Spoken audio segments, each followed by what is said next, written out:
Жақсы, өте жақсы Әйгерім. Жақсы, кеттік. Сонда бізде міндетті түрде дыбыстардың бір-біріне әсер етуі деген нәрсе міндет емес екен. Міндет емес екен. Бізде ықпалдың үш түрі бар. Ықпал деген нәрседе міндетті түрде сөздің бір дыбысы өзгеру керек деген нәрсе жоқ. Енді былай жаттап аласыздар. Бізде ықпалдың үш түрі бар. Ілгерінді ықпал, кейінді ықпал және тоғыспалы ықпал. Ілгерінді ықпал деген былай жаттап алыңыздар. Бір және екі деп жаттап аласыздар. Егер бір деген екіге әсер ететін болса, екі енді бірден кейін тұрады ғой, ол бізде ілгерінді ықпал болады. Ал керісінше екі бірге әсер етсе, ол кейінді ықпал болады. Ал бір екіге, екі қайтадан бірге әсер етсе, ол не болады? Ол тоғыспалы ықпал болады. Түсінікті болу үшін бір екі деп сызып алыңыздар.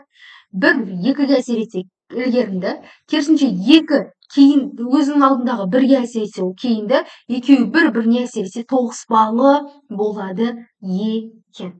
Тоғыспалы болады екен. Осыны жақсылап жаттап алыңыздар. Кейінгі күндері қай дыбысқа әсер етіп тұр, қандай ықпал деген кезде білмей қалып жүрмеңіздер. Ал енді ілгерінді ықпалды түсіндірейік. Ілгерінді ықпал не десеңіздер, ілгерінді ықпал алдыңғы дыбыстың өзінен кейінгі дыбысқа әсер етуі. Алдыңғы дыбыстың өзінен кейінгі дыбысқа әсер етуі. Бұған мысал ретінде қарастырайық. Бұған мысал ретінде бізде алдыңғы дыбыс деген нәрсе бар. Алдыңғы дыбыс деген бірінші тұрған дыбыс. Яғни бұл сөз бен қосымша аралығында болуы мүмкін, я болмаса сөз бен сөз аралығында. Сөз бен қосымша аралығында сөздің соңғы дыбысы қосымшаның алғашқы дыбысына әсер ететін болса, бұл бізде не болады? Ілгерінді ықпал болады. Немесе сөз бен сөз аралығында бірінші сөздің соңғы дыбысы өзінен кейінгі сөздің бірінші дыбысына әсер ететін болса, бұл бізде не деп аталады? Бұл бізде ілгерінді ықпал деп аталады екен. Енді қараңыздар, бізде әрдайым дыбыс өзгеру керек деген қатып қалған қағида жоқ. Ең бірінші қағида бар. Ол сөздің соңындағы, егер сөздің соңы дауысты дыбысқа кез келген а, е, иға аяқталса, ыға аяқталса, яғни сөздің соңы дауысты дыбысқа аяқталса. Сосын сөздің соңы ұянға, яғни бға, вға, г, д, ж деген сияқты дыбыстарға аяқталса, я болмаса сөздің соңы үндіге аяқталса, ы, м, н, ың деген сияқтыларға аяқталса, осы дыбыстар не дейді екен? Бізден кейін жалғанатын қосымшалар міндетті түрде не үндіден, не ұяңнан болсын деп талап етеді екен. Бұл бізде ілгерінді ықпал деп аталады екен. Өйткені талапты қойып тұрған бірінші сөздің дыбыстары. Ал соған жалғанатын қосымша ол кейін жалғанады ғой. Сондықтан алдыңғы дыбыстар не істеп тұр? Өзінен кейінгі дыбыстарға талап қойып тұр.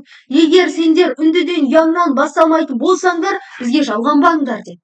Міне осы нәрсе. Сонда сана деген сөздегі соңғы а дыбысы өзінен кейін жалғанатын қосымшаның үндіден не ұяңнан болуын талап етті. Оған келді да л деген не үндіден басталатын қосымша жалғанды. Талдар, мысалы тал деген сөздегі соңғы ыл деген үнді дыбыс өзінен кейін жалғанатын қосымшаның үндіден не ұяңнан басталуын талап етті да дар деген қосымша жалғанды, л үнді өзінен кейін жалғанатын үнді ұяң деді, ұяң жалғанды. Балалық, немесе балалар деп жалғанса да, саналы, талға десе де солай жалғанады. Сонда сөздің соңындағы мына дыбыстар үнді, ұяң, дауыстық аяқталса, бұларға жалғанатын қосымша үндіден не ұяңнан басталу керек екен. Бұл бізде ілгерінді ықпал болып табылады екен. Дәл сол секілді, сөздің соңындағы қатаң дыбыс болады. Ол қатаң дыбыс не істейді? Қатаң дыбыс тұрады, мысалы, кітап деген сөздің соңындағы п дыбысы тұрады, менен кейін жалғанатын қосымша қатаңнан басталсын дейді. Сонымен кітап деген сөзге ары қарай кітаптар, кітапқа деген сияқты қосымшалар не істейді екен? Жалғанады екен. Мысалы, орақты деген сөздегі соңғы қ дыбысы өзінен кейін жалғанатын қосымшаның қатаңнан болуын талап етті да т дыбысы жалғанды. Т деген қосымша. Мектеп деген сөздегі соңғы п деген қатаң дыбыс өзінен кейін жалғанатын қосымшаның қатаңнан басталуын талап етіп еді, мектептен деп жалғанды. Мектепке десе де, мектептер, мектеппен десек те барлығында қосымша неден басталады? Қатаңнан басталады екен. Яғни бізде осы ықпалдың ішінде нақты ілгерінді ықпалда қатып қалған қағида бар. Міндетті түрде дыбыстың өзгеруі маңызды емес. Бұл жерде соңғы дыбыс өзінен кейін басталатын қосымшаның белгілі бір дыбыстан болуын талап ете алса да, бұл бізде неге жатады екен? Ықпалға жатады екен. Мына нәрсе түсінікті болды ма? Кімде қандай сұрақ бар? Ал. Түсінікті болды ма? Кімде қандай сұрақ бар? Мысалы, адам деген сөздің соңғы м дыбысы өзінен кейін жалғанатын қосымшаның үндіден не яңнан басталуын талап етеді. Адамдар деген яңнан басталатын дар деген қосымша жалғанады. Адамға десеңіздер де адам дегеннен кейін жалғанып тұрған ғ яңнан басталып тұр деген сияқты. Мысалы, дала десеңіздер соңғы а дыбысы үндіден не яңнан болуын талап етеді, далалар деп жалғанады. Яғни міндетті түрде ықпал деген дыбыстың өзгеруі деген қатып қалған қағида емес. Осыны ұмытпаңыздар. Мысалы, оқушы дегенге оқушылар деп жалғанады. Қатаң, мысалы, кітап, кітаптар, тағы не бар қатаң? Орақ, орақтар, санақ, санаққа деген секілді. Түсінікті болды ма? Алтынайдан басқаларға түсінікті болған жоқ па не мына нәрсе? Бірден кері байланыс беріп отырсаңыздар, сосын сабақтан шығып кетпейміз. Сабақтан шығып кеттіңіздер деген сөз, яғни сабақты қайталап көрмейсіздер деген сөз сіздер.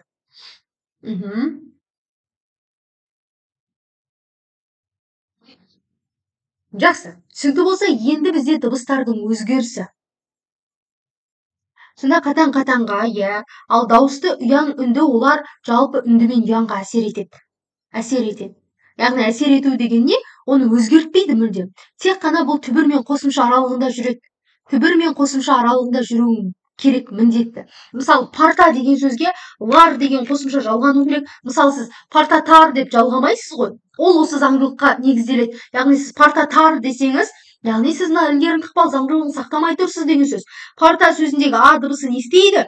Маған жалғанатын қосымша үндіден не яңнан басталсын деп талап қояды. Бітті. Оған парта лар деген жалғау жалған. Мысалы, тағы нені айтуға? Дана деген сөзден соңғы а дыбысы айтады. Қосымша үндіден не яңнан басталсын деп. Сіз дана дегенде дана қа деп қосымша жалғай алмайсыз. Дана тар деп қосымша жалғай алмайсыз. Даналық деуіңіз мүмкін, даналар деуіңіз мүмкін, данаға деуіңіз мүмкін, бірақ даната, данапа, данаса деп жалғамайсыз ешқашан. Міне бұл осы ілгерінді ықпал ережесі. Одан кейін келесі бір нәрсе бар. Ол бізде әріптердің өзгерісі. Бітті, енді бізде не істейді? Әріптер өзгеріп бастайтын болады. Қандай әріптер өзгереді? Қалай өзгереді? Міне сол нәрседен бастайық. Ең бірінші сөздің соңындағы ш дыбысы, оған с дыбысынан басталатын қосымша жалғанса, яғни осы екі дыбыс қатар келсе, бірінші тұрған ш дыбысы с-ға қарағанда күшті екен. Яғни күшінің басым болуы ана с-ға өзінің әсерін тигізіп, өзінің айтқанын орындатып жібереді екен. Мысалы, ш деген кәдімгі с-дан бір мықты болып тұр да. Не істейді ол? Өзінен кейін келіп тұрған с дыбысын айтады. Сен не істе? Сен өзгер дейді. Сен өзгер дейді да, сонымен өзінен кейінгі с-ны ш-ға айналдырып жібереді. Мысалы, сіз ол сабақтан қашса деп айтпайсыз. Ол сабақтан қашса, мен де қашамын демейсіз. Ол сабақтан қашса дейсіз. Ол сабақтан қашса, мен де қашамын дейсіз. Сонда мына ш дыбысының күші көп болып тұр. Осы жердегі ш дыбысы с-дан бірінші келсе, әрдайым не істейді екен? С-ға әсер етіп, оны өзіндік ш-ға айналдырып алады екен. Мысалы, қараңыздар, ол есікті ашса, мен шығамын деп айтпайсыз. Ол есікті ашса, мен шығамын. Ашса деп айтасыз. Яғни ол есікті ашса. Көрдіңіз ба? Ш деген бірінші тұрған дыбыс өзінен кейінгі екінші тұрған с деген дыбысқа әсер етті да, оны да өзіне ұқсатып алды. Міне ілгерінді ықпал. Немесе мына от өшсе, мен барамын демейсіз. Мына от өшсе, мен барамын дейсіз. Өшсе деп айтасыз. Мына от өшсе, мынау есікті ашса, немесе мына жерден қашса, мен барамын, мен істеймін деп айтасыз. Көрдіңіз ба, сонда с дыбысының күштілігі, ш дыбысының күштілігі. Ана с дыбысы әлсіз болып тұр ғой. Сонда ана ш мықты болып с-ға өзінің айтқанын істетіп, өзіне ұқсатып алып тұр. Міне бұл бізде ілгерінді ықпалдың ең бірінші ережесі болып табылады. Келесі, сөздің соңында кез келген бір қатаң дауыссыз дыбыс болса, келесі сөз немесе оған бірігетін жалғанатын қосымша б дыбысынан басталса, мына қатаң дыбыстың әсерінен б дыбысы п-ға айналып кетеді екен. Б дыбысы п-ға айналып кетеді екен. Өйткені қатаңда салдыр басым ғой. Сөйтіп анау үн мен салдырдан тұрып, өзі салдыры басым болып тұрған б деген ұяң дыбыс бар еді ғой. Біз естеріңізде болса, дауыссыз дыбыстарды жіктеген едік. Үн мен салдырдан тұрады, ұяңды айтқанбыз, үнге қарағанда салдыры басым деп. Бірақ сонда да үні бар еді. Сонда мына қатаңның ішіндегі салдыр толыққанды мына б-ның үнін жойып жіберді да өзіне ұқсатып п жасап алды. Оған мысал ретінде Жүсіпбек. Сіздер бүйтіп айтпайсыздар, Жүсіпбек деп айтпайсыздар. Айтқан кезде, біздің үйге Жүсіпбектер келді дейсіз. Жүсіпбек. Көрдіңіз ба? Жүсіпбектер келді. Сонда мына бірінші сөздің соңындағы п дыбысы өзінен кейін келіп тұрған ұяң б-ны не істеді? Қатаңдандырып алды. Өзінің п-сына айналдырып алды. Сөйтті мынаны айтқан кезде сіз Жүсіпбек деп айттыңыз. Немесе аш бала тоқ баламен ойнамайды дейміз. Аш бала. Қараңыздар. Аш бала, тоқ бала. Сонда мына жердегі тоқ бала демейсіздер. Айтып көріңіздер. Мына соңындағы қ қатаң дыбыс өзінен кейін келген б-ны неге айналдырып алды? П-ға айналдырып алды. Аш бала тоқ баламен ойнамайды дедіңіздер. Сонда қ не болып тұр бұл жерде? Күшті болып тұр.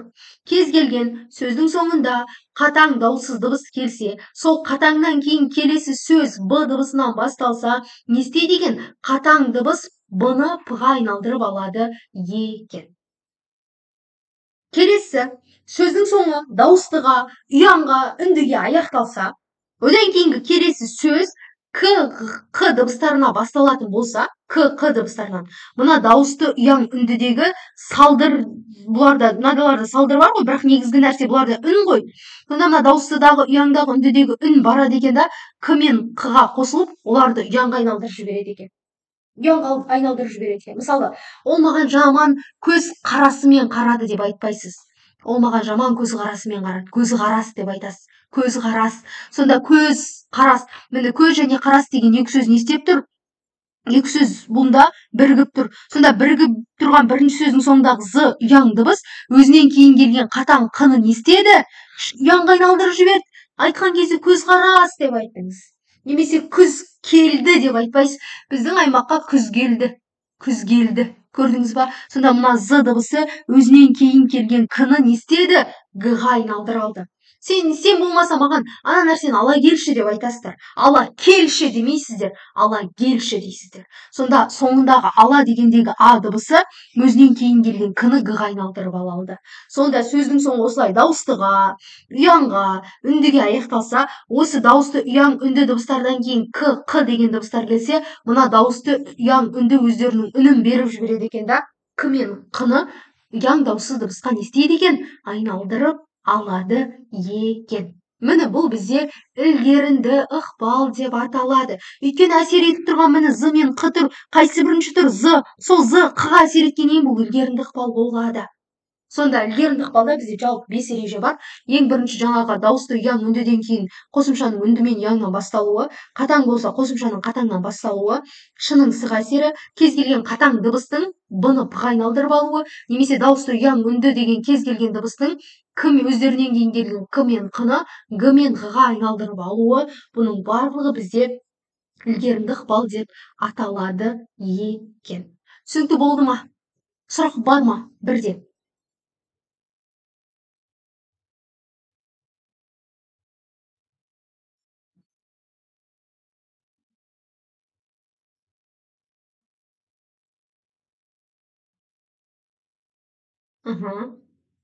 Мысалы, біреудің аты бар, тоқ берген деген. Сіздер бірақ тоқ берген ата келді деп айтпайсыздар ғой, тоқ берген ата кетті дейсіздер.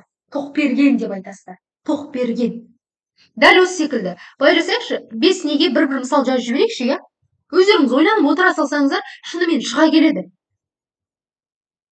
Тоқ берген деген мысал, иә? Тоқ дегеннің соңы қ мен аяқталып тұр, берген б мен басталып тұр. Сонда қатаң б-ға әсер етті, оны да п жасап алды. Тоқ берген деп айттық.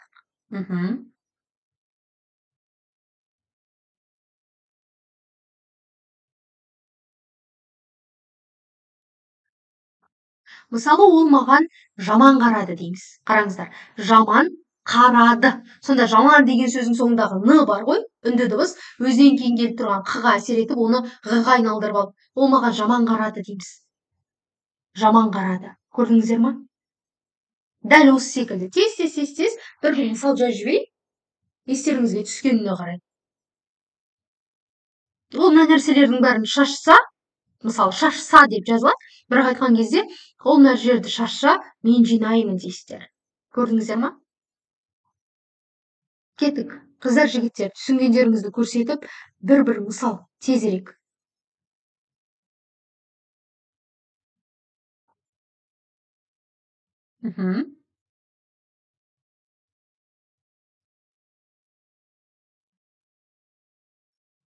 Алып бер, жақсы. Алып бер, өте жақсы. Алып бер деп айтамыз. Маған ана сопты алып берші дейміз. Немесе ана жерден мынаны алып бере салшы дейміз. Немесе Ақберген деген бар, иә? Ақберген, сіздер Ақберген деп айтасыздар. Ақберген. Немесе Ақберенді ала салайық, Ақберен деп айтамыз. Ақберен емес, Ақберен деп. Ол да өзіндік бір ықпал. Арай, өте жақсы. Басқа қыз жігіттер күтіп отырмын, тезірек. Я, ол қарызын өтеп берді дейміз. Я, өте жақсы. Жиенғыз, өте жақсы. Жиенғыз. Жиенғыз. Біздің үйге жиенғыз келді дейміз. Өте жақсы, Жангүл. Тағы. Жаңақорған, өте жақсы. Жаңақорған дегендегі жаңаның соңғы а дыбысы өзінен кейін келген қыға не істейді, әсер етеді, Жаңақорған деп айтамыз. Алтынай, өте жақсы. Қоныспай дейміз. Қоныспай ақсақал келіпті дейміз. Сонда сының әсерінен б дыбысы п-ға айналып кетеді. Сен ол нәрсені айтып бар дейміз. Өте жақсы. Әдемі. Жақсы, Асылай. Қаралы, таста, қашса, Жақыпбек, өте жақсы. Жақыпбай десеңіздер де болады. Жақыпбай дейміз, екі п-мен, иә? Күз қайта келді, өте жақсы. Күз қайта келді дейміз. Оның барлығында күз қайта келді. Көрдіңіздер ма? Ағлақ. Жоқ. Ағлақ деген болмайды. Жангүл, ойланыңыз. Лақ дегенге әсер етуі үшін не өзінен кейін дыбыс тұру керек? Сіз қыны не үшін әсер еткізіп жібердіңіз? Ағлақ деп айтпайсыз ғой. Ағлақ. Бұл келеді, бірақ мына ықпалға келмейді. Ойланыңыз, Жангүл. Досжан дегенде келмейді бұл жерге. Бұл жерге Досжан да келмейді, Жангүл. Оларға біз әлі келмейді. Жазды күні, я, Абайдың өлеңі бар ғой, жазды күні шілде болғанда көкорай шалғын бәйшешек деп, сонда жазды деген соңындағы ы дыбысы к-ға әсер етіп, оны не істеді? Г-ға айналдырып жіберді. Жазды күні дейміз. Мысалы, сен ертеңгі кешке келесің бе дейміз. Ертеңгі кеш дейміз. Көрдіңіздер ма? Ертеңгінің соңындағы ы дыбысы кештегі к-ға әсер етті да, ертеңгі кеш деді.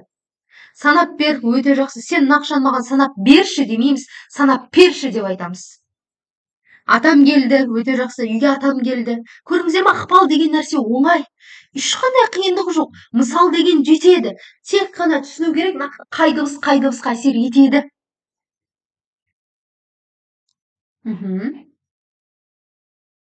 Алыпбай, я. Алып келші. Я, алып келші деген болмайды.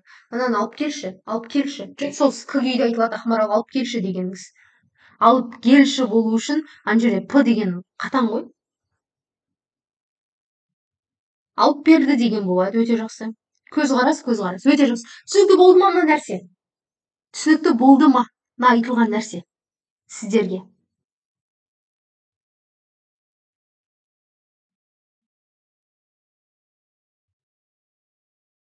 Жоқ, Гүлмерей, құртқа құртыға деп айтылмайды. Жоқ, қателеспеңіз. Гүлмерей. Мен нақты айттым. Ш дыбысынан кейін с келсе, әсер етеді. Яғни сөзбен қосымша аралығында. Сөздің соңы қатаң аяқталып, келесі жалғанған қосымша біріккен сөз б-дан басталса, қатаң дыбыс б-ға әсер етеді деп. Көзқараста да дәл солай. Соңғы мына з ұяң болып тұр, қараңыздар, з ұяң болып тұр, мынау а болып тұр. Сонда сөздің соңындағы дыбыс дауысты ұяң үнді болса, келесі сөз к-мен қ-дан басталса ғана әсер етеді дедім. Жезқазған, өте жақсы. Арайлым, жезқазған, я. Жезқазған деп айтпаймыз, біз не істейміз? Жезқазған дейміз. Өте жақсы. Әйгерім қайта келді, я, ол да. Жақсы, ендеше түсінікті болса, біз кейінді ықпалға өтейік. Кейінді ықпал деген керісінше, жаңағы артында тұрған дыбыс бар ғой, алдындағы дыбысқа әсер етеді. Екі бірге әсер етеді. Сонда көкбет, я, көкбетсің ғой, көкбет деп айтады ғой, сонда көкбет демейді, көкпет деп айтады. Өте жақсы, Асылай. Сонда кейінді ықпал деген енді керісінше, бұл жерде кейінгі тұрған дыбыс, яғни екінші тұрған дыбыс өзінің алдындағы дыбысқа әсер етеді. Алдындағы дыбысқа әсер етеді. Ең бірінші тәуелдік жалғаудың үшінші жағы бар, иә, оның деген нәрсе. Оның деген нәрсе. Міне осы жерде сөздің соңы қ, к, п дыбыстарына аяқталып, оған дауысты қосымша жалғанса, қосымша дауысты болу керек. Мына қ ғ-ға, к г-ға, п б-ға айналады екен. Әсіресе бұл тәуелдік жалғаудың үшінші жағында жүреді. Барлық тәуелдік жалғаудың үшінші жағы деген жоқпын. Егер сөздің соңы қ, к, п дыбыстарына аяқталып, оған тәуелдік жалғаудың үшінші жағы жалғанса, олар осылай өзгереді. Бұл кезде бұл жазу кезінде ескеріледі. Жаңағы қашса, жезқазған дегеннің барлығы тек қана айту кезінде ғана ескерілетін. Айту кезінде ғана, иә. Ал мынаның барлығы не істелінеді? Мынаның барлығы жазу кезінде ескеріледі екен. Ескеріледі екен. Енді ең бірінші жағдайдан бастайық. Ең бірінші жағдай, міне қараңыздар. Аяқ, аяғы, яғни сіз ол аяқын жуды демейсіз, ол аяғын жуды дейсіз. Сонда мына сөздің соңындағы ы дыбысы не істеді? Өзінің алдында тұрған қ дыбысына әсер етті. Өзінің алдында тұрған қ дыбысына әсер етті. Әсер етті. Сондықтан қны не істеді? Ғ-ға айналдырып алды. Ол аяқын жуды демейсіз, ол аяғын жуды дейсіз. Ол аяғын жуды дейсіз. Сонда мына соңғы келген ы дыбысының, дауысты ы дыбысының әсерінен қ дыбысы ғ-ға айналды. Келесі де дәл солай. Күрек деген сөзбен күрек кімен аяқталып тұр, сөздің соңы. Осыған оның күрегі дегендегі і деген тәуелдік жалғауды біз жалғаған кезде, тәуелдік жалғаудың үшінші жағы, мына к дыбысы г-ға айналып кетеді. Ол күрекмен келді демейміз, ол күрегімен мына жерді қопарып тастады дейміз, күрегімен дейміз. Немесе ол оны жүрегімен жақсы көреді демейміз, жүрегімен жақсы көреді дейміз. Ол көбелегін қолына ұстап алыпты дейміз, көбелегін деп айтпаймыз. Ол көмегін көрсетті демейміз, ол көмегін көрсетті дейміз. Сонда сөздің соңы қ, к, п-ға аяқталып, жалғау қосымша дауыстыдан басталатын болса, мыналар өзгереді екен. Өзгереді екен. Қ, к, п өзгереді міндетті түрде. Ол сабақын оқыды демейміз, ол сабағын оқыды дейміз. Ол не істеді десек болады? Ол көлігін жуды демейміз, ол көлігін жуды дейміз. Міне, бұл жазу кезінде ескеріледі. Жазған кезде аяқы, күрекі деп жазбайсыздар, аяғы, күрегі деп жазасыздар. Түсінікті болды ма мына нәрсе?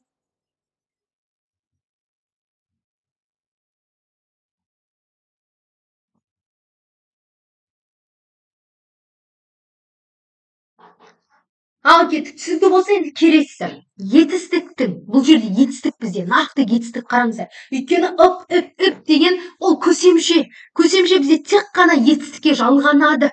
Көсемше тек қана етістікке жалғанады. Сонда етістіктің соңы п дыбысына аяқталатын болса, кез келген етістік, сол кез келген етістіктің соңы п дыбысына аяқталса, оған ып, үп деген көсемше жалғанатын болса, мына кейінгі ып-үптің әсеріне п дыбысы у-ға айналып кетеді екен. П дыбысы у-ға айналып кетеді. Мысалы, шапып деп айтпайсыз ғой. Ана тұлпар шапып келе жатыр демейсіз. Ана тұлпар шауып келе жатыр дейсіз. Сонда етістіктің соңы п дыбысына аяқталып, оған ып-үп деген көсемше жалғанатын болса, сол көсемшенің ып-үп деген жұрнағының нәтижесінде мына п дыбысы не істейді екен? У-ға айналып кетеді екен. Кел, келіп, айт, айтып дегендерге емес. Олардың соңы п-ға аяқталып тұрған жоқ. Мысалы, тепіп, ол мені тепіп кетті демейсіз. Ол мені теуіп кетті дейсіз. Немесе сен ана нәрсені, ана затты тапып келші демейсіз. Ана нәрсені тауып келші дейсіз. Сонда етістің соңы міндетті п дыбысына аяқталуы. Көрдіңіздер ма? Сонда п дыбысына аяқталып ып деген көсемше жалғанса, п-ны у-ға айналдырып жібереді екен. Сен ана нәрсені нені айтсақ болады? Тап, көр деген жарайды. Шапып, теуіп дегенді айттық. Тағы қандай мысал келтіруге болады? Қандай етістікті айтсақ болады? Ана, нені? Мысалы, қап деген етістік бар, иттер қабады ғой, сонда. Ана ит Адамды қапып жатыр демейміз. Ана ит адамды қауып жатыр дейміз. Иә, жауып. Сен ана бетіне заттарды жапып келші демейміз. Анау су тиетін болды, бетіне жауып келші дейміз. Өте жақсы. Көрдіңіздер ма? Енді келесі. Бізде жаңа мынандай болған. Естеріңізде болса, бірінші дауысты ұяң үнді келсе, одан кейін қ келсе, мына үшеу келсе, мыналарды ғ, г, б-ға айналдырып жіберген, иә? Мысалы, ала келді дегенді айтқанбыз. Ала келді дегендегі соңғы а дыбысы өзінен кейін келіп тұрған к-ны не істеді? Г-ға айналдырып жіберген. Енді бұл жерде керісінше, бірінші қ, к, п келеді да, одан кейін дауысты ұяң үнді дыбыстар келетін болса, бұлар өзінің алдындағы дыбысқа да әсер ете алады екен. Сонда бұлар тек қана бірінші тұрып қана әсер етпейді. Қ, к, п-дан кейін келіп те не істейді екен? Әсер ете алады екен. Мысалы, көк жиек дейміз. Көрдіңіз, көк жиек деп айтпайсыз. Мына жының әсерінен к дыбысы г-ға айналып кетеді. Әсер етіп тұрған артқы дыбыс ж. Ж к-ға әсер етіп тұр. Айтқан кезде көк жиек дейміз. Немесе көк ала, қараңыздар. Мынан ала көк деп жазсақ та болады, қараңыздар. Керісінше, онда ілгерінді ықпал болады. Ала көк, қараңыздар. Бірінші ала тұрып, екінші көк тұрса, ала көк деп айтамыз. Сонда мына а дыбысының әсерінен к өзгерді дейтін едік. Соңғы аның әсерінен к өзгерді. Ал енді мына жерде керісінше, мына кейінгі тұрған а дыбысының әсерінен көктің соңғы к дыбысы өзгерді дейміз да. Мына жер көк ала дейміз. Көк ала деген жоқ, көк. Көрдіңіздер ма? Көк ала.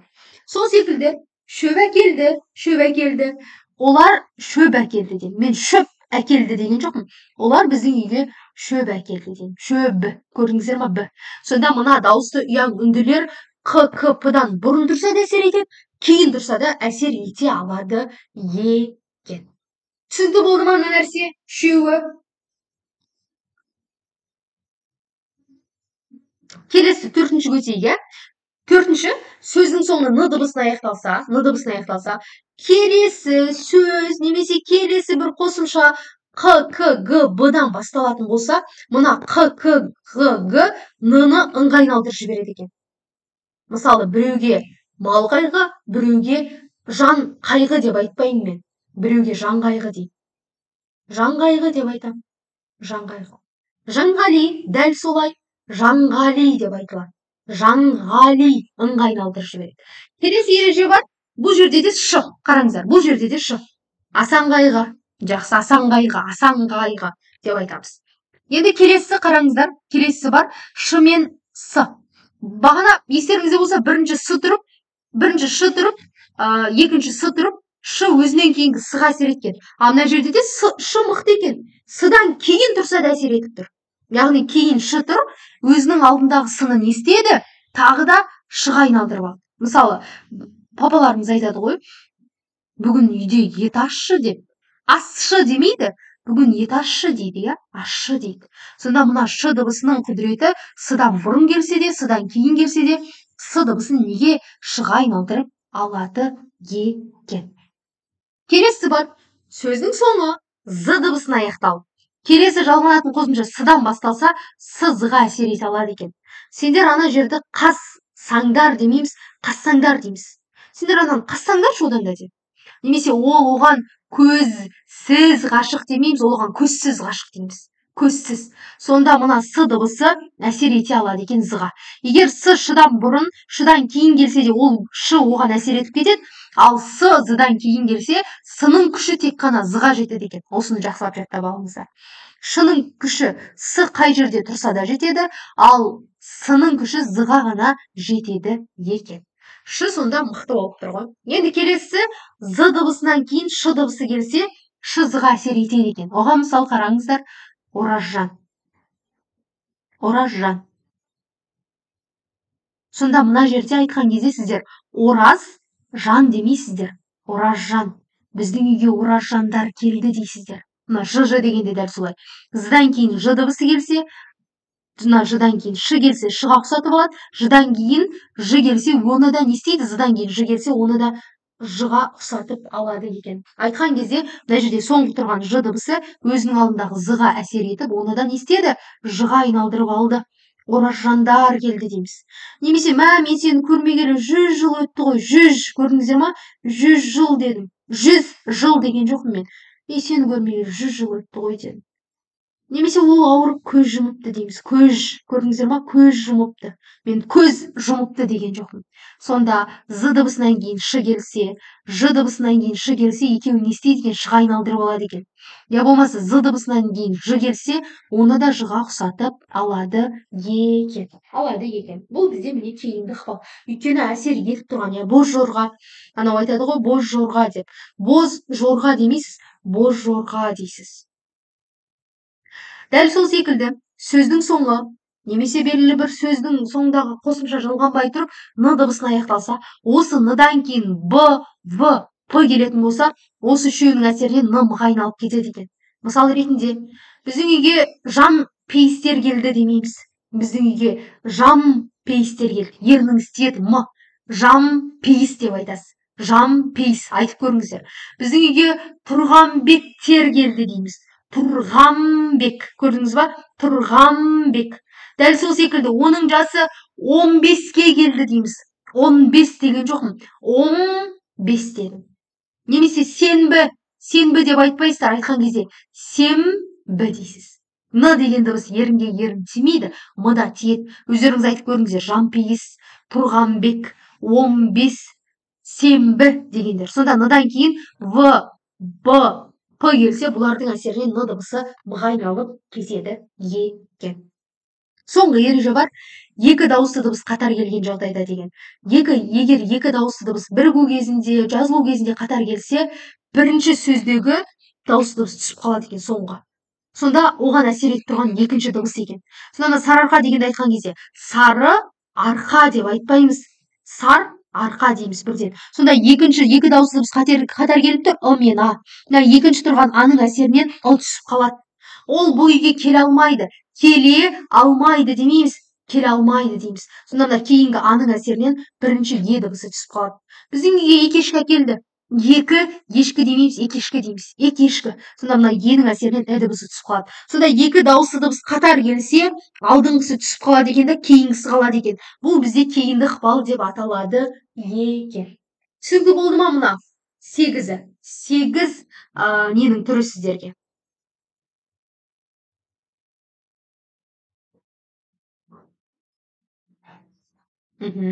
Есенбай, Жангүл, өте жақсы. Есенбай деп айтамыз. Амангелді, жақсы. Амангелді. Есенбай, сонда бұның әсерінен н дыбысы м-ға айналып кетті. Сенбай дегенді алсақ болады дәл сол секілді, иә?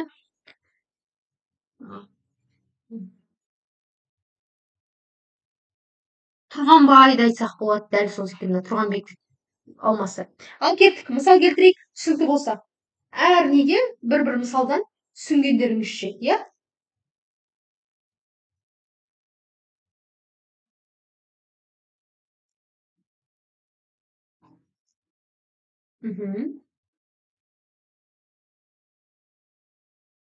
Енді бізде фонетика бойынша бір сабақ қалады, сонымен фонетика аяқталады.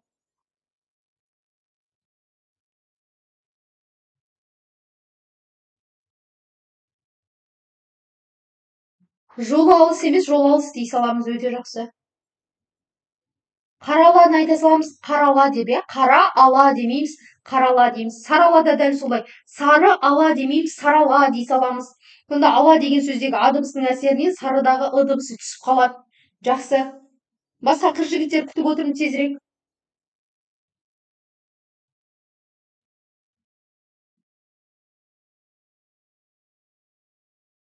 Ол оған көнбей жатыр дейміз.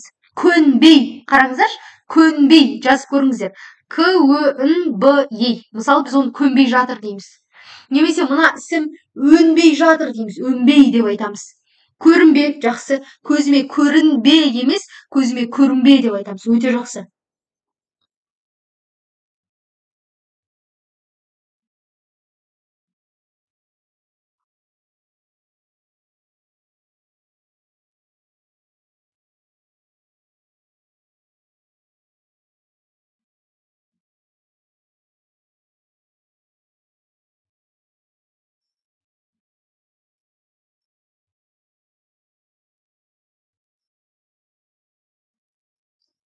Можжонға жақсы.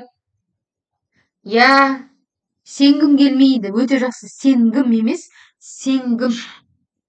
Жақсы, дұрыс жаздыңыз ғой? Неге өшіріп тастадыңыз? Күтіп отырмын, басқа қыз жігіттер, Арай, Жангүлден басқаларыңыз жазатындарыңыз жоқ па? Тез.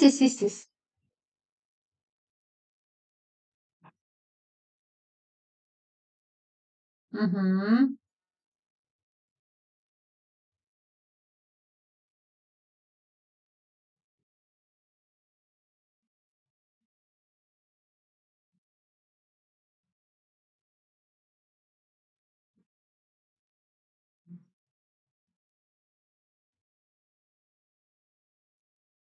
Қандай сұрақ дейді? Мынаны түсінгендеріңіз бойынша мысал келтіріңіздер дедім, Асылай.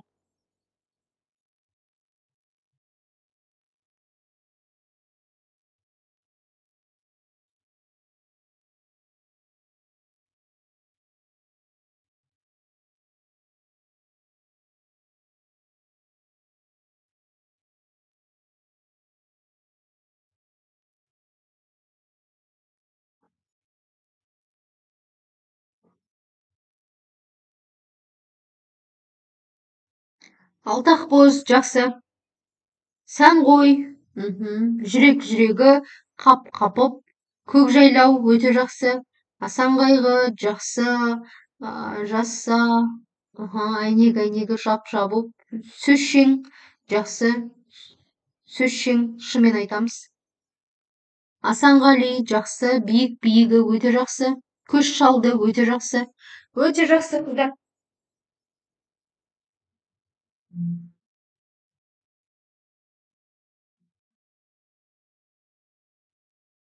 Енді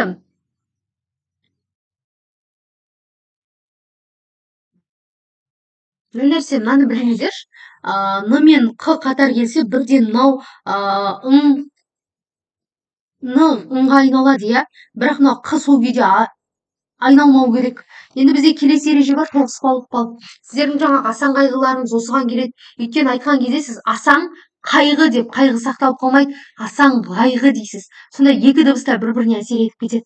Қараңыздар, кез келген екі дыбыстың бір-біріне әсер етуі, яғни бірінші бір екіге әсер етіп, оны өзгертеді, екі бірге әсер етіп, оны өзгертеді. Яғни қатар тұрған екі дыбыста мүлдем өзгеріп кетуі керек.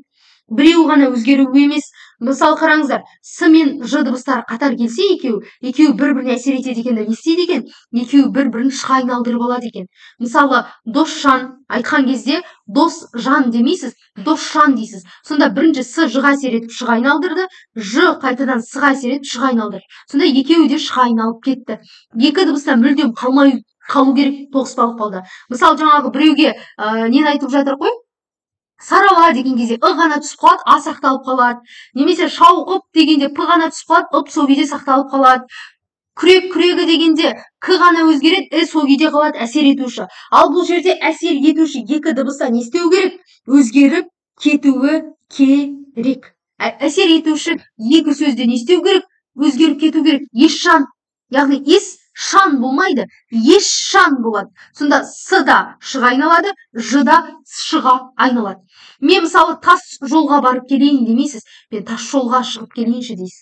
Тас жол деп айтасыз. Тас жол. Міне осы нәрсе бізде неге жатады екен? Тоғыспалы ықпалға жатады екен. Яғни тоғыспалы ықпалда міндетті түрде екі дыбыста өзгеріске ұшырау керек.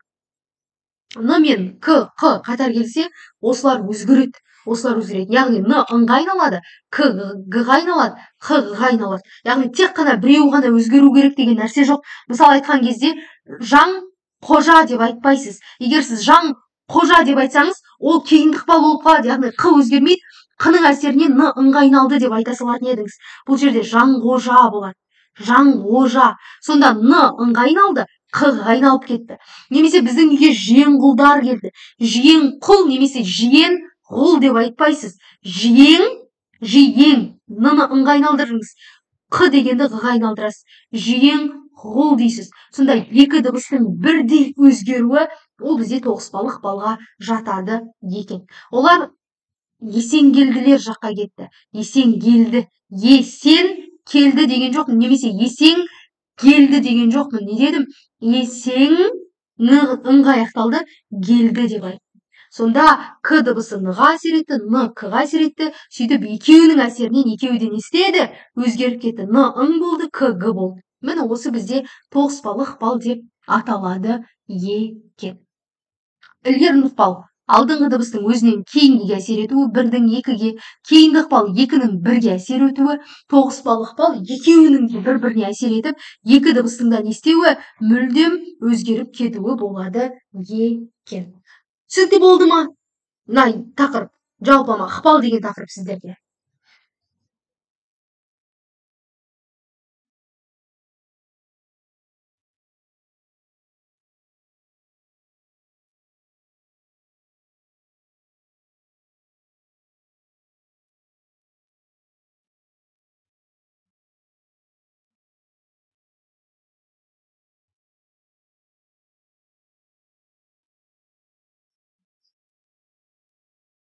Иә, дейді Алтынай.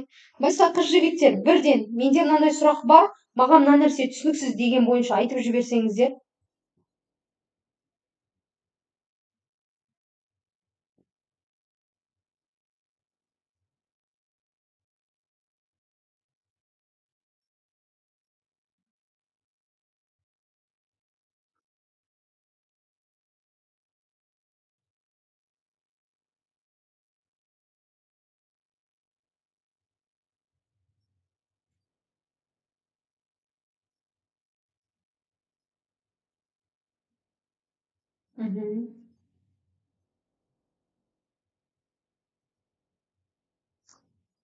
Сұрағы барлар бірден сұрақ қыздар.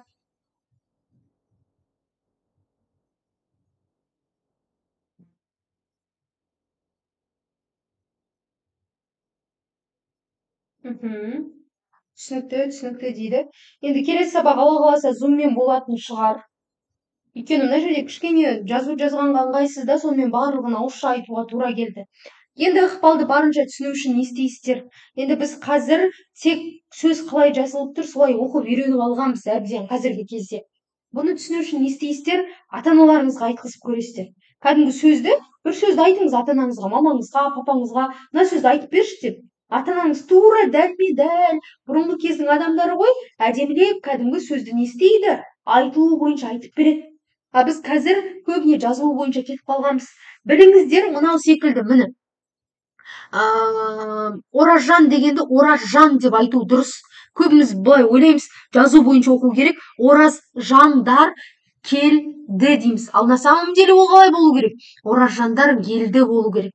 Оразжандар дегендегі ыр дыбысы келдідегі к-ға әсер етіп, анау ж з-ға әсер етіп ж-ға айналдырады. Оразжандар келді деп айтуымыз керек. Бұл не істейді? Айтылу кезінде ескерілу керек заңдылық. Сіздер бұны дұрыс емес деп қабылдауларыңызға болмайды. Бұл керісінше айтылу кезінде сақтау керек ең басты ережелер. Сіздер осы ережелерді сақтаған кезде не істейсіздер? Сауатты боласыздар. Басты мәселе, басты дүние осында. Түсінікті болды ма? Ата-аналарыңызға айтқызып көресіздер, сосын әрбір мысалға, міне 1, 2, 3, 4, 5 мысал болды ғой. Әрқайсысына 5 мысалдан әдеби шығармадан табамыз. Әдеби шығармадан кәдімгі бір шығарманы ашып алыңызда, осы ықпал түрлеріне бар тапқаныңызша не жазып шығыңыз, мысал жазып шығыңыз. Сіздерге берілетін тапсырма осы. Ең кемі 50 мысал табуыңыз керек. Bir кез келген әдеби шығарманы қолыңызға алыңызда, оқып отыру кезінде өзіңіз жазып шықсаңыз, түсінікті болады. Сөз бар ма? Басқа айтылатын нәрсе бар ма? Маған айтатын ұсыныс, тілек. Келесі сабақ бізде фонетиканың соңғы сабағы, орфографиялық, орфоэпиялық заңдылықты өтеміз. Сонымен бір қайталау жасаймыз да, фонетиканы аяқтаймыз Алла қаласа.